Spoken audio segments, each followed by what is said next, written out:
Hi, this is Alan, and we're at the 2018 Nebulas.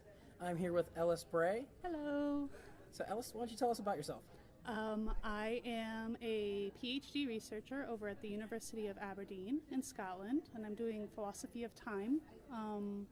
So I'm comparing how time is described in Old Norse and Old English poetry, and then looking at modern Western literature, a lot of science fiction obviously, and how time descriptions changed or didn't change. I'm trying to just kind That's of fascinating. figure out if there's continuity of how we understand time or if something changed when technology became more prevalent, Right, you know? right. I'm also a novelist, but I don't have anything published yet. I did get an agent, so hooray. So right now my main focus is shopping the novel and finishing my PhD. So. Oh, fantastic. So you flew from Scotland? No. Yeah, okay, that makes sense why that would be confusing. I actually live in Albuquerque now. So I'm doing it long distance. I did live in Scotland for a couple years. Oh, okay. And started the program, and then I had my daughter, so we wanted to be closer to my family. So yeah, we fair enough. moved. I understand. I have small children as well. I get the whole They thing. need a lot of attention, and family. Yeah, that'd be tough to do the supply that. PhD on top of having the kids and everything. Yeah, exactly. So is this your first time to Nebulas? Yes, sir, it is. But I'm very excited about it.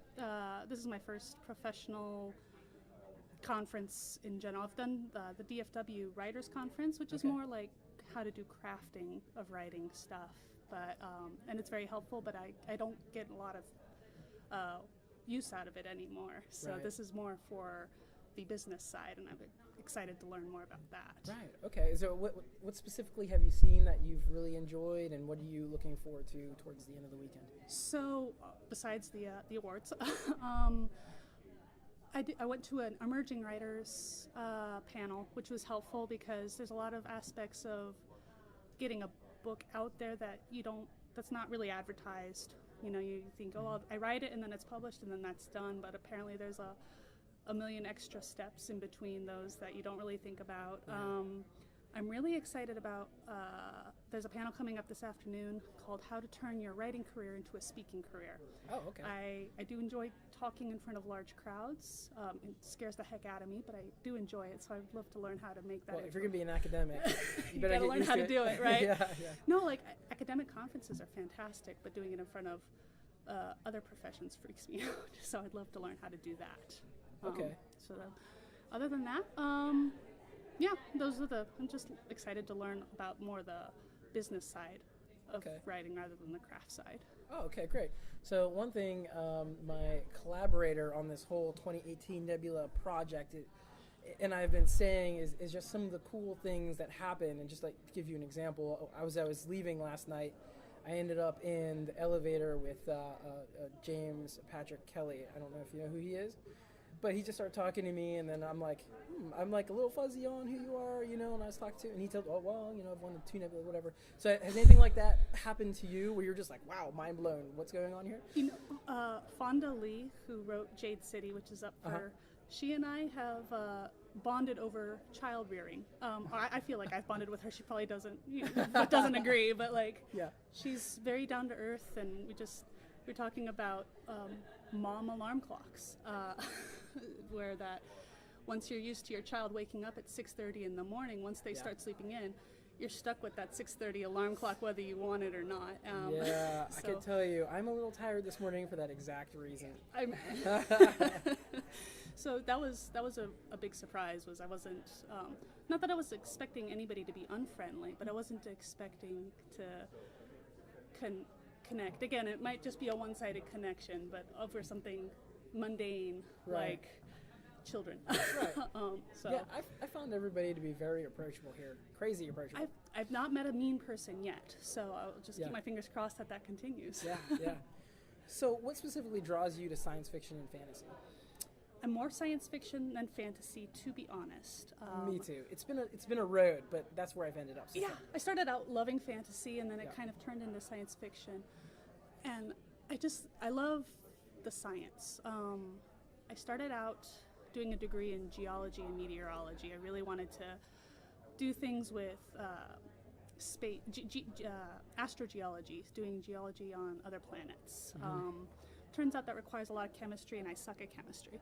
So switched to English and haven't looked back.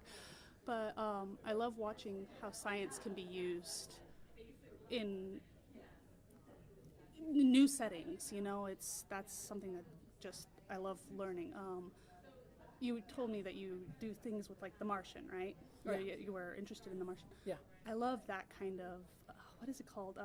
Competence porn, I think is the term. Where like I would call it hard science fiction personally. Okay. Well, I heard the term competence porn, which is, you know, you put somebody in an impossible situation and you just watch how they think their way out of it. Right. Okay. And I see what he's you're saying. using, you know, science. He's using agriculture to get himself out of this otherwise impossible situation, and I like that sort of thing. So, question for you: have you read Artemis yet? I have not. I've heard it's completely different. Is it? I'm about 2 chapters in, so It takes place on the moon, doesn't yes. it? Okay. Yeah, and there's like a city called Artemis. It's very kind of like a very libertarian city where there's not very many laws and people kind of have to take care of themselves. And I think he's kind of exploring that aspect of it a little bit. Okay. But then, you know, I'm only 2 chapters in, so what do I really know? Not much at this point. Give it a shot. Yeah. Cool. So, is there an author that's really influenced your work, or a specific piece of work that's really influenced you? So the book that my agent signed with me for was really influenced by Michael Crichton's Eaters of the Dead, which I've not read that one. So it became a silly movie called The 13th Warrior, but Eaters of the Dead was a found document type story that told the quote-unquote real story of Beowulf. Okay. And it's fascinating. There's Vikings, and there's this little Iraqi man who's been sent off as punishment to travel with them, and they end up in Beowulf, basically. It's the true story type thing. And what I loved about it was he was an academic, right? He had a whole bunch of degrees and stuff, and wrote science fiction on the side. He was an ER doctor, I believe. And I didn't even know that. Yeah, he was an ER doctor, and then he just wrote science fiction just because, I guess. Yeah.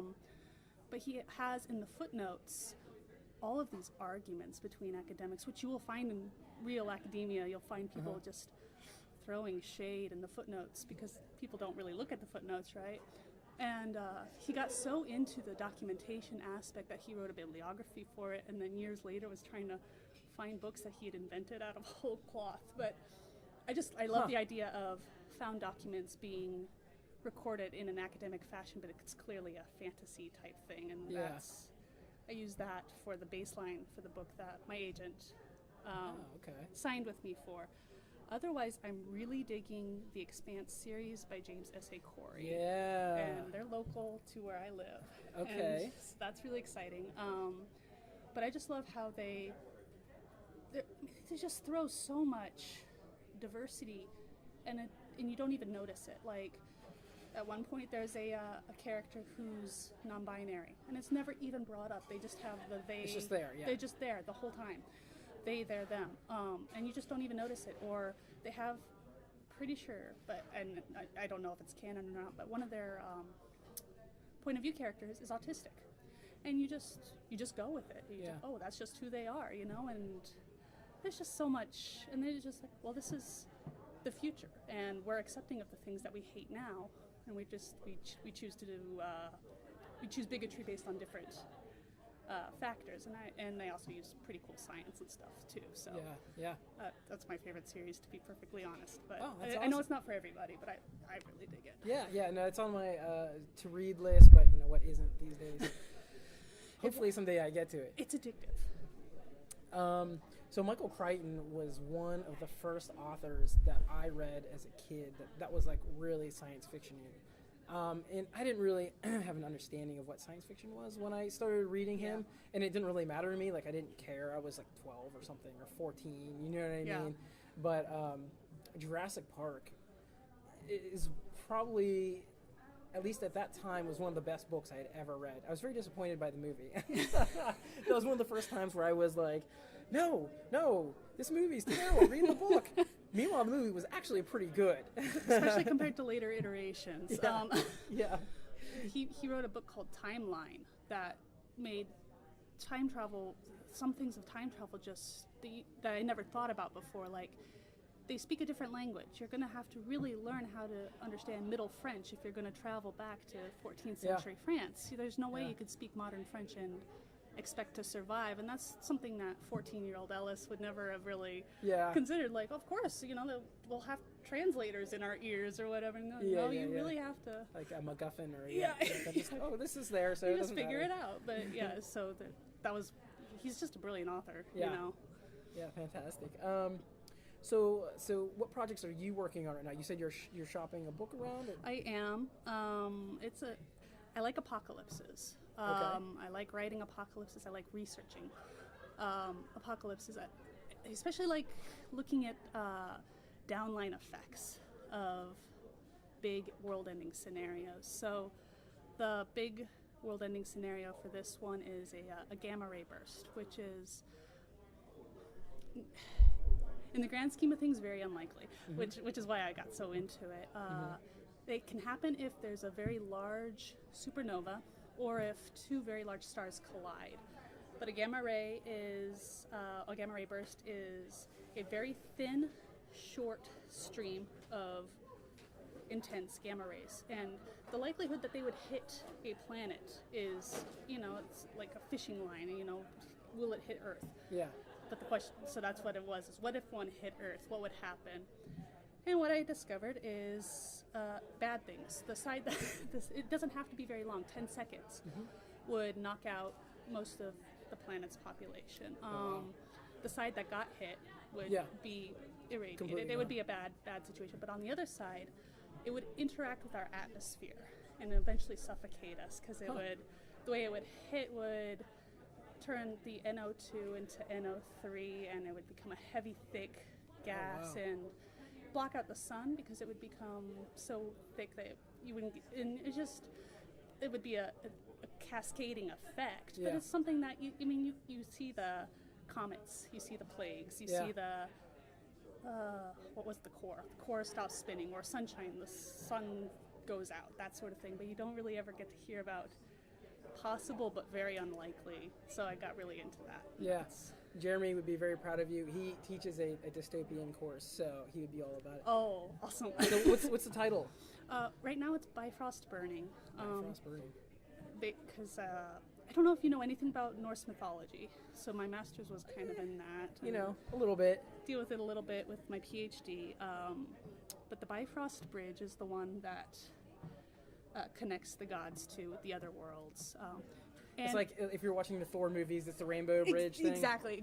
But what in the mythology, when Ragnarok starts, that bridge turns to fire. Can't cross it anymore. Oh, okay. One of the fire giants comes up from the south and burns the bridge down, and you can't cross it anymore. So that's where whether it'll stick, publishing changes these things a lot, but I was pretty proud of that title, so I hope it sticks around. Awesome. Well, it's been really great talking to you. Thank you very Appreciate much. you coming on the podcast. Thank you very much. Bye.